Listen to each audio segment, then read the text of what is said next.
Hello!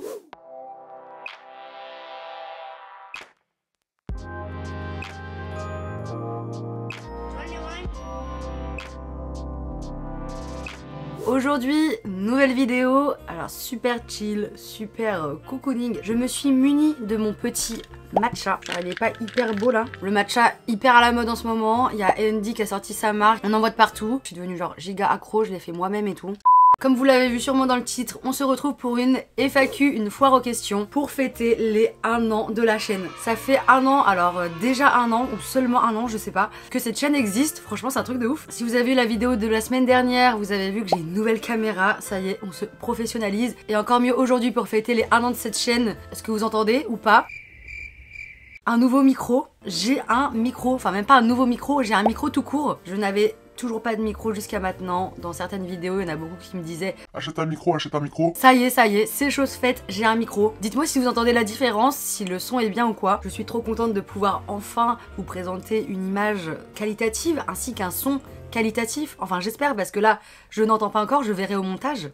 En tout cas, vous avez été très nombreux à me poser des questions sous ma dernière vidéo YouTube et sur Instagram. D'ailleurs, n'hésitez pas à me suivre pour ne pas louper les FAQ si vous aussi vous avez des questions à me poser. J'ai sélectionné les questions qui revenaient le plus. Je n'ai pas pu tout sélectionner parce que sinon ça faisait beaucoup trop de questions. Juste avant de commencer, je voulais vous remercier de me suivre. Vous êtes de plus en plus nombreux et ça me fait vraiment plaisir. Et sans plus tarder, on commence avec la première question. À quel âge as-tu fait ton premier voyage en Corée? La réaction de tes proches, c'était pas trop galère. Alors à quel âge j'ai fait mon premier voyage en Corée? C'était tout simplement l'année dernière, en octobre 2022, donc ça fait un peu plus d'1 an maintenant. La réaction de mes proches, à la base j'y allais en voyage entre copains, pour faire du tourisme, voilà, pour profiter un petit peu. Donc bon, ils m'ont juste dit, bah va t'amuser quoi. Et est-ce que c'était galère? Non, pas du tout, j'ai juste organisé un voyage touristique entre potes, rien de trop galère. Est-ce que tu t'es intégré en Corée? Et si oui, est-ce que ça a été dur et comment tu as fait? Alors, est-ce que je me suis intégrée en Corée? Je dirais que oui. Faut savoir que physiquement, j'ai pas trop de problèmes, je passe assez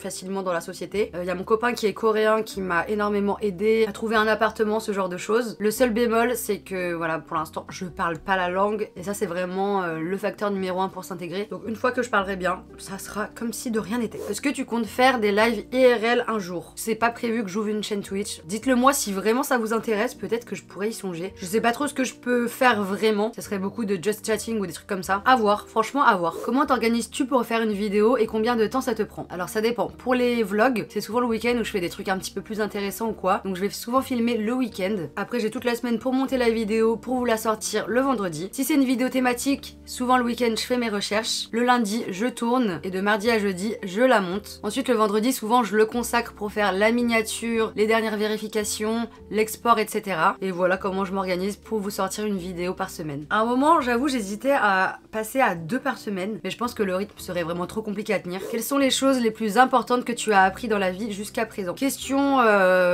très profonde, très philosophique. Franchement, je vais dire un truc un peu bateau, mais pour moi, ça me concerne, c'est que il faut compter que par soi-même. Faites-vous confiance, ne comptez pas trop sur les autres, parce que votre meilleur allié dans la vie, c'est vous-même. Quel est le budget idéal pour partir 1 à 2 semaines de voyage en Corée du Sud? Ça, on me la pose très souvent, et franchement, je peux pas vraiment vous répondre. Ça dépend de vous. Vous pouvez avoir un voyage très peu cher, c'est-à-dire que si les escales ça vous dérange pas, vous pouvez très bien trouver des billets à 600 € aller-retour. Après voilà, si vous voulez Air France, en direct, en business, etc. Bon bah voilà, c'est selon votre budget. Ça dépend aussi de la période où vous venez.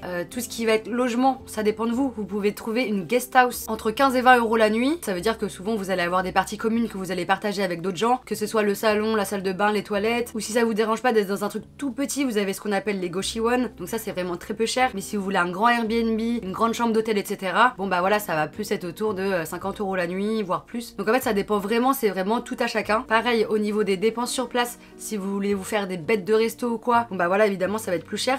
Si ça vous dérange pas de manger des petits trucs au convenience store, des petits restos, ça peut vous revenir entre 5 et 15 € par repas. Pareil au niveau du shopping, soit vous êtes pas du tout shopping, pas du tout dépensier et vous dépensez pas un péco dans le voyage, soit justement vous êtes très dépensier, vous voulez faire du shopping, acheter du make-up, des fringues, des souvenirs à gogo, et là bah du coup coup ça va vous coûter plus cher. Je vous conseille juste de regarder les billets d'avion en amont, les Airbnb, ce qui vous convient ou quoi, et puis vous estimez à peu près. Ça va aussi dépendre dans quel quartier vous voulez vivre, dans quel quartier vous voulez sortir, si vous voulez faire des soirées ou quoi, enfin ça dépend de plein de trucs. Est-ce que tu t'attendais à être ici dans ta vie quand tu as lancé ta chaîne? Pas du tout. Alors moi j'ai lancé ma chaîne il y a 1 an du coup, et à la base moi je vloguais entre amis avec mon téléphone portable et c'était vraiment un peu un délire. J'ai commencé à monter tout ça chez moi et en vrai c'était rigolo, je me suis dit pourquoi pas les poster sur YouTube. Au final ça a pas mal pris et voilà où j'en suis aujourd'hui. Mais à la base c'était vraiment un délire entre potes. Quel est le plus healthy selon toi, la bouffe traditionnelle coréenne ou française? Coréenne pour sûr, ça va être à base de bouillon de viande, va y avoir même beaucoup de légumes marinés etc. Donc c'est très healthy. La bouffe française, il y a pas mal de crème, c'est de la viande un peu grasse qu'on fait vraiment mijoter etc. Même si on parle de tout ce qui est fromage, charcuterie et tout, bon bah voilà, la bouffe française est vraiment plus fat quoi. Qu'est-ce que tu recommandes de faire à Séoul? Alors ça pareil en fait, ça dépend vraiment de vous, ça dépend de ce que vous aimez. Il y en a qui aiment plus les choses touristiques, culturelles, sortir la nuit, faire la fête, faire du shopping, enfin bref, ça dépend vraiment de vous. Mais on va dire les choses incontournables à faire, voilà, je les ai listées dans cette vidéo là. Palais, Lotte Tower, Namsan. De toute façon, vous tapez activité à faire à Séoul sur Google. Tous les sites proposent la même chose, donc bon, voilà. Après, Séoul, c'est une ville où ça va être beaucoup de la visite de quartier. Tous les quartiers ont un mood différent, donc ça va être beaucoup de balades, beaucoup de visites de quartier. Après, il va y avoir certains événements selon la saison. À Halloween, à Noël, à la Saint-Valentin, etc. Je vous conseille de faire des petites recherches en amont. Comment as-tu découvert la Corée et la culture coréenne? Par l'aspect K-pop, drama, e-sport, histoire. Alors moi, c'est vraiment via l'aspect cinéma. J'ai fait des études dans le cinéma et à un moment donné, j'ai élargi ma culture cinématographique au cinéma coréen et c'est comme ça que j'ai découvert et que je me suis intéressée à la Corée. Après, je connaissais déjà avant, mais pas non plus giga en profondeur. Est-ce que tu stan BTS et Blackpink? Pas du tout. Je stan qu'un seul groupe et c'est Stray Kids. Et j'écoute très peu de groupes de K-pop à part Stray Kids, 80s et Monsta X. Après quelques sons par-ci par-là de d'autres groupes, mais c'est tout. Quel est ton job en Corée et quel visa as-tu pour y rester? Ça, c'est une des questions. Qui est revenu le plus? Comment tu gagnes ton argent en Corée? Quel est ton travail? Quel est ton métier? Alors, pour ceux qui savaient pas, je suis venue en Corée en travaillant, en étant en CDI. Je travaillais avec Louis San, je faisais notamment du montage, etc. Si vous avez un petit peu suivi l'arc au Japon, j'y étais là-bas pour le travail, etc. Et depuis très peu de temps, on ne travaille plus ensemble, donc maintenant je suis 100% à mon compte. Alors mon activité principale, ça va être YouTube, enfin YouTube et les réseaux en général. Et à côté, je fais quelques petites missions en freelance, notamment toujours du montage, etc. pour d'autres personnes. Comment je fais pour vivre en Corée? Avec quel visa? Je suis en PVT, en Working Holiday. C'est le visa vacances-travail, donc le plus simple à avoir pour un visa longue durée. Il y a quelques conditions à respecter. Il faut avoir moins de 30 ans. Je crois qu'ils ont augmenté à peut-être 32. Il y a un plafond minimum au niveau du compte en banque. Après voilà, il y a plein de papiers, plein de choses à fournir, mais c'est un visa qui est assez facile à avoir dans l'absolu. Si vous venez ici avec ce visa, je vous conseille d'avoir pas mal d'argent de côté parce que si vous comptez travailler ici pour vivre, déjà avec le PVT vous êtes très limité, vous pouvez faire qu'un mi-temps et des petits boulots. Il y a plein de boulots que vous pouvez pas faire, c'est vraiment très cadré et c'est pas des boulots qui vont vous rapporter beaucoup d'argent, donc si vous voulez vivre ici et profiter, je vous conseille vraiment d'avoir de l'argent de côté ou de travailler pour vous comme je fais ou travailler en remote, ce genre de choses. Mais en tout cas sachez que ce visa il est plus vacances que travail, il vous permet de rester sur le territoire pendant 1 an maximum, mais voilà, il va pas vraiment vous apporter un vrai job quoi. Donc pour vivre 1 an à l'étranger, il faut quand même avoir pas mal de ressources. Quel est l'endroit où tu voudrais aller en Corée que tu n'as pas encore visité? Il y en a pas mal. J'aimerais aller tout d'abord à Jeju. C'est une île dans le sud. J'ai trop envie d'y aller, mais j'attends les beaux jours. J'ai envie d'aller à Jeonju aussi. C'est une ville un peu traditionnelle avec beaucoup de hanok et tout. C'est hyper joli. Et j'ai déjà été, mais je veux retourner à Busan parce qu'en fait, quand j'ai été, il faisait pas beau. Il y avait un typhon en fait. Donc j'ai trop envie d'y retourner. Mais pareil, c'est au bord de la mer, donc j'attends les beaux jours. Est-ce que vivre en Corée t'a fait grandir, évoluer sur un point ou alors rien n'a changé? Question de ma copine Margot, voilà, qui était présente dans les premiers vlogs et qui est venue avec moi dans mon premier voyage en Corée. Alors, ça m'a fait grandir, bien sûr, parce que évidemment, quand vous vivez dans un pays étranger, vous devez vous démerder en fait. Vous avez plus aucun point de repère. Donc sur le papier, ça a l'air incroyable. Si vous venez ici en tant que touriste, c'est incroyable. Mais vivre dans un pays étranger, c'est très différent que de le visiter en tant que touriste. En fait, déjà, vous devez reconstruire toute votre routine, tous vos points de repère, etc. Et ça, c'est pas facile pour tout le monde. Il y a des gens qui s'adaptent très bien et d'autres où c'est plus compliqué, mais c'est normal. Parce qu'évidemment pendant les vacances vous êtes à fond, vous kiffez, vous faites que des trucs que vous aimez et vous vous rendez pas compte des petits défauts ou des choses que vous n'aimez pas ici. Et je connais beaucoup de Français qui ont du mal à s'intégrer ici et à se sentir chez eux. Il y en a plein qui viennent ici en mode je vais me faire plein de potes coréens, etc. C'est vraiment pas si simple. Des Coréens qui parlent très bien anglais, c'est assez rare. Donc si vous parlez pas un bon coréen, ça va être compliqué de vraiment nouer une amitié. Et au-delà de ça, la Corée, c'est un pays qui est assez individualiste. Les gens aiment bien rester entre eux. C'est pas comme chez nous où on va très facilement avoir des conversations avec la caissière du supermarché, avec la table d'à côté en terrasse, etc. Non, ici ça n'existe pas. Donc en tant qu'étranger, venir en se disant je vais me faire plein de potes coréens, ça peut se faire bien sûr, mais c'est un peu trop utopiste de penser comme ça. Il y a beaucoup d'étrangers qui sont déçus de ça. C'est pas le pays d'Asie le plus chaleureux en fait. Si par exemple vous allez en Asie du Sud-Est, les gens sont très chaleureux, on va dire plus accueillants. La Corée c'est pas non plus comme ça. Alors évidemment il y a des exceptions et ça veut pas dire que vous pouvez pas vous faire de potes. C'est juste que c'est pas aussi simple que vous l'imaginez. Par exemple moi tous les amis que j'ai en Corée, la plupart c'est des Français et les amis coréens que j'ai c'est parce que c'est les potes de mon copain. Donc j'ai eu quelqu'un pour m'introduire on va dire. Il y a beaucoup plus de cases qu'en France. Je me suis hyper éloignée de la question mais du coup oui ça m'a fait grandir parce que j'ai dû apprendre à vivre sans mes repères, à m'en construire d'autres et aussi à gérer la solitude. Et quand je dis solitude ça veut pas dire être seule. Je suis tout le temps entourée en fait. J'habite avec mon copain, j'ai des potes, je sors tous les week-ends, etc. J'ai des copains, des copines. Donc c'est pas cette solitude là dont je parle, c'est le fait de se dire que par exemple, bah à Noël, je serai pas avec ma famille. C'est le fait de dire voilà, si je veux aller voir telle copine, tel copain, bah non en fait je peux pas, ils sont en France. Enfin voilà, ce genre de choses. Ou de se dire bon bah voilà, ma meilleure amie, je la revois que dans un an. Ma famille, pareil, je la revois je sais pas. C'est ce genre de choses qui vont parfois peut-être vous peser, mais qui vous font aussi grandir. Et ça, il y a beaucoup de gens qui ne le supportent pas du tout d'ailleurs. Est-ce que ton ancienne vie en France te manque? De la part de Tony, un pote qui vient me voir en avril d'ailleurs. Bah écoute frérot, tu verras que non. Quand tu vas venir ici, tu vas dire waouh, c'est incroyable. Donc non, pas vraiment. Il y a plein de petits trucs qui me manquent, mais c'est pas ma vie en général. Genre des proches, des potes. Même Paris en soi, Paris c'est très beau. C'est vrai que Séoul par exemple, niveau architecture, c'est flingué par rapport à Paris. C'est vrai que quand je retourne à Paris, je me dis c'est quand même beau. J'avais oublié à quel point c'était beau. Est-ce qu'il y a quelque chose niveau préparation, organisation que tu aurais fait différemment? Non, moi je suis très one life. Est-ce que tu as toujours rêvé d'habiter en Corée? Eh bien, non. Franchement, toute ma vie, je me suis jamais dit que j'allais forcément habiter à l'étranger déjà. Genre, habiter en Corée, ça m'a pris lors de mon premier voyage l'année dernière. Avant ça, j'habitais à Paris, j'avais mon travail là-bas. Enfin bref, j'avais ma petite vie là-bas. Et quand je suis venue ici l'année dernière, pour visiter, je me suis dit ah mais en fait c'est trop bien ici, pourquoi pas faire un PVT et voir comment ça se passe pendant un an. Et en fait j'étais venue avec deux de mes meilleurs amis, Lenny et Lulu. Pour ceux qui sont là depuis le début, vous savez très bien. Et en fait on était tous les trois en coloc à Paris et en gros on s'est chauffé à venir ici ensemble. Donc voilà, c'était encore un délire entre potes ça. Je suis pas tant réfléchie que j'en ai l'air. Hein. Enfin, je sais même pas si j'en ai l'air, mais je suis pas tant réfléchie que ça, quoi. Ton signe astro. Attendez, pause. Pour ceux qui sont hyper astrologie, etc. là, devinez. Et dites-moi dans les commentaires quel est le signe que vous pensez que je suis. Et du coup, je suis Verseau, ascendant Balance, lunaire Capricorne. D'ailleurs, question de Anatitude, que j'adore. Allez voir son contenu sur Instagram. Elle fait des réels de qualité sur le Japon. Meilleure influenceuse Japon de la génération. Quel est ton métier de rêve? Bah, celui que je fais actuellement. Créatrice de contenu dans son ensemble. C'est vraiment un truc que je kiffe. Vous partagez plein de trucs, des projets de mariage et comptes-tu t'installer définitivement en Corée du Sud? Pareil, la question du mariage, elle est revenue plusieurs fois. Alors, faut savoir qu'en Corée, le mariage, c'est très important. En France, on a tendance à s'en foutre un peu, surtout les nouvelles générations et tout. Mais en Corée, c'est très important. Par exemple, avoir un enfant sans être marié, c'est très bizarre. Même habiter ensemble sans être marié, c'est très bizarre. Genre nous, on a un couple bizarre. Mais voilà, c'est très rare. Après, ça évolue évidemment, mais ça reste quand même un pays qui est conservateur. Donc,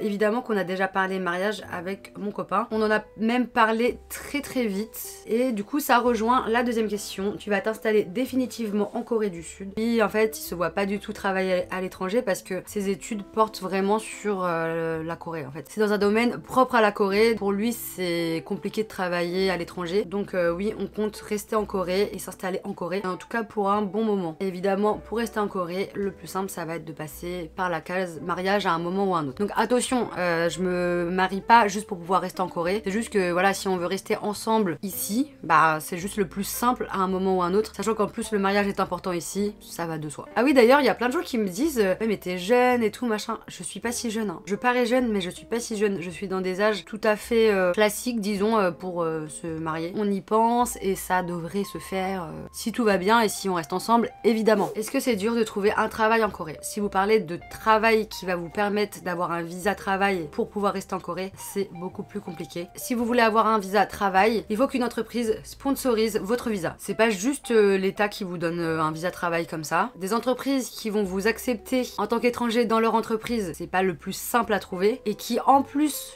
veuille sponsoriser votre visa, faut quand même avoir pas mal de chance ou des giga compétences. Alors déjà, si vous n'avez pas de master, c'est mort, c'est pas possible. Il vous faut absolument un niveau master pour pouvoir être sponsorisé. En fait, le truc c'est que la boîte doit prouver à l'État qu'ils ont vraiment besoin de vous en tant qu'étranger et qu'un Coréen ne peut pas faire votre travail. Les Coréens, ils sont surdiplômés, ils travaillent beaucoup, ils ont des hauts diplômes, etc. Pour une boîte coréenne, pourquoi prendre un étranger sachant qu'il faut sponsoriser, c'est plus compliqué, etc. plutôt que prendre un Coréen, tout simplement, qui parlera encore mieux coréen que vous. Ah oui, déjà, la base, je dirais que c'est de parler coréen. Mais voilà, ça suffit pas, hein, il faut tout un panel de compétences qui va avec. Donc la question, est-ce que c'est dur de trouver un travail en Corée? Oui. Est-ce que tu pars en boîte en Corée? Si oui, as-tu des recommandations? Donc moi, je kiffe faire la fête. Les quartiers les plus hot, c'est Apgujeong, Hongdae, Itaewon, Gangnam, Chilim aussi, voilà. Mais après ça dépend ce que vous aimez comme genre de soirée. Dans plein de quartiers vous pouvez vraiment faire la fête, hein. Est-ce que tu parles en coréen avec ton copain? Non, on parle 100% en anglais, à part pour des petits trucs. Lulu, que vous connaissez peut-être très bien, qui me demande est-ce que je te manque? Oui, Lulu fait partie des déserteurs dont je parlais un petit peu avant. Il est venu en PVT en même temps que moi. Et comme je disais, voilà, tout le monde ne s'adapte pas. Pour lui, c'était un peu compliqué. Il a préféré rentrer en France. Donc c'est pour ça que je vous dis, venez d'abord en tant que touriste pendant 3 mois si vous pouvez vous le permettre pour voir si vraiment vous aimez la Corée. Comme ça vous donne un petit aperçu. Après, il y a zéro honte à finir son PVT avant les 1 an. Au pire, vous venez. Si ça vous plaît pas, vous rentrez. Et puis basta. Quel est ton lieu préféré à Séoul? Alors ça change tout le temps parce que je découvre toujours des nouvelles choses. Donc ça change souvent. En ce moment, j'adore le quartier de Sangsu. Plein de concept stores, plein de magasins trop stylés, tout ça. Penses-tu voyager en 2024? Bien sûr. Alors en 2024, j'ai prévu d'aller en Thaïlande, retourner au Japon parce que j'ai un mariage et j'aimerais bien visiter Osaka aussi. Et aussi, j'aimerais bien faire le Vietnam. Après, j'aimerais bien faire Taïwan. Un point comparatif avec le Japon, niveau prix, resto, etc. Alors, niveau prix, la Corée, c'est moins cher que le Japon. Mais si tu veux un débat complet sur le sujet, je t'invite à regarder cette vidéo. Coucou, avec des difficultés à marcher, est-ce une ville facile d'accès, visite, balade, vie quotidienne? Séoul s'est construit sur des montagnes, c'est très montagneux donc vraiment ça monte et ça descend tout le temps. Donc avec des difficultés à marcher, ça peut être très vite éprouvant. Si tu restes en Corée après le PVT, qu'est-ce que tu ferais avec la galère de visa et tout? Alors dans un premier temps, j'attends avec impatience le visa Working Nomad. Voilà, en gros c'est pour les auto-entrepreneurs, les gens qui travaillent en télétravail. C'est un visa qui sous certaines conditions te permet de rester 2 ans. Il n'est pas encore sorti mais il devrait sortir. Et ensuite, si tout va bien encore une fois, comme j'en parlais plus tôt, le visa F6, le visa mariage. Combien a coûté tes voyages en Corée du Sud depuis le début? Alors vraiment, je sais pas. Est-ce que j'ai envie de savoir? Je suis pas sûre, hein. Attendez, je calcule vite fait déjà juste les billets d'avion. Déjà pour les billets d'avion, on est autour de 3500 €. Et je sais pas, pour les loyers, on doit être autour de 5000, 6000 €. Pour les dépenses restaurants, fringues, etc., je veux même pas savoir. Mais en tout et pour tout, c'est sûr que c'est plus de 10 000, 15 000 €, j'en sais rien. Tes K-dramas préférés?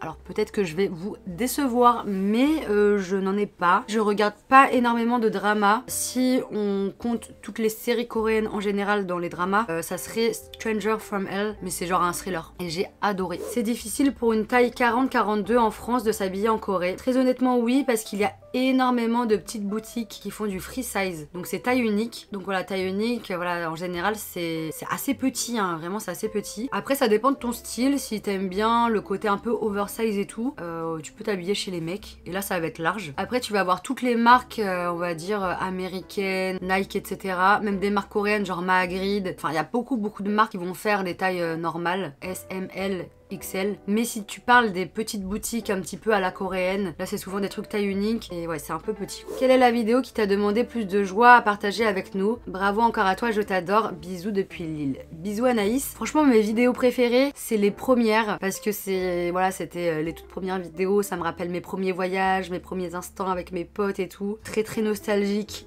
de cette période. Et ensuite, ma vidéo préférée, c'est la vidéo où je pars en mini road trip en Corée avec mon copain, parce que c'était vraiment une semaine trop bien. Genre tout ce qu'on a fait là-bas, tous les endroits qu'on a visités, j'ai trop adoré, c'était vraiment des très bons souvenirs. C'était la première fois qu'on partait en vacances tous les deux. Donc ça c'est vraiment une vidéo que j'adore aussi. Depuis quand tu as commencé à apprendre le montage vidéo? Alors moi j'ai fait des études de post-production dans le cinéma, le côté effets spéciaux, 3D, etc. Nuke artist pour ceux qui connaissent. Sauf que j'ai quitté ce milieu-là assez vite après mes études. J'ai travaillé très vite dans le milieu de YouTube et j'ai appris en autodidacte le montage. Quel est ton produit préféré du convenience store? Je suis pas une giga fan du convenience store. C'est très pratique pour des petits trucs, genre j'ai envie d'acheter du lait ou des trucs comme ça. Pour la bouffe, c'est les ramyun carbonara. Vous faites ça avec du cheese fondu dessus, c'est trop bon. Et à boire, c'est un espèce de soda au raisin. Quel est ton plat préféré en Corée? Mon plat préféré en Corée, c'est le barbecue de fruits de mer. Les fruits de mer, c'est toute ma vie. Vraiment, ce plat incroyable. Il y a la même chose en soupe aussi que j'adore. Sinon j'aime beaucoup les gopchang, c'est des intestins. Ça donne pas envie comme ça mais c'est